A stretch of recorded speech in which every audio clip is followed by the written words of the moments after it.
দেখুন, বই কিন্তু আমরা সবাই পড়ি, আবার অনেকে কিন্তু বড় বড় প্যারাগ্রাফও আমাদের অনেক সময় পড়ার দরকার পড়ে। কিন্তু এই প্যারাগ্রাফ বা বই যখন পড়ি তখন কিন্তু আমাদের অনেকটা পড়তে হয়, অনেক টাইম লেগে যায়। তো আজকে আমি আপনাদের এমন একটা প্রসেস দেখিয়ে দিচ্ছি, এই প্রসেস দিয়ে পড়লে কিন্তু আপনার যে রিডিং স্পিডটা আছে সেটা কিন্তু মাল্টিপ্লাই হয়ে যাবে। বড় বড় প্যারাগ্রাফ বা এরকম বই কিন্তু খুব তাড়াতাড়ি আপনি শেষ করে দিতে পারবেন।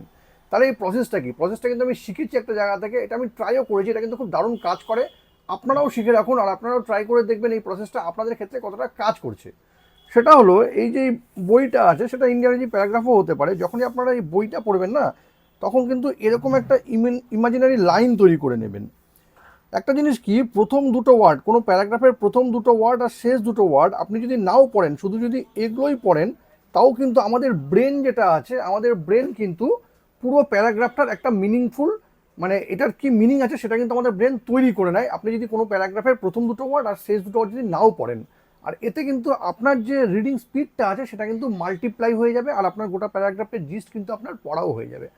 এটা ভালো লাগলে কিন্তু অবশ্যই শেয়ার করবেন, আর আপনারা অবশ্য ট্রাই করে দেখবেন যে এটা আপনাদের ক্ষেত্রে কতটা কাজে আসছে। Thank you.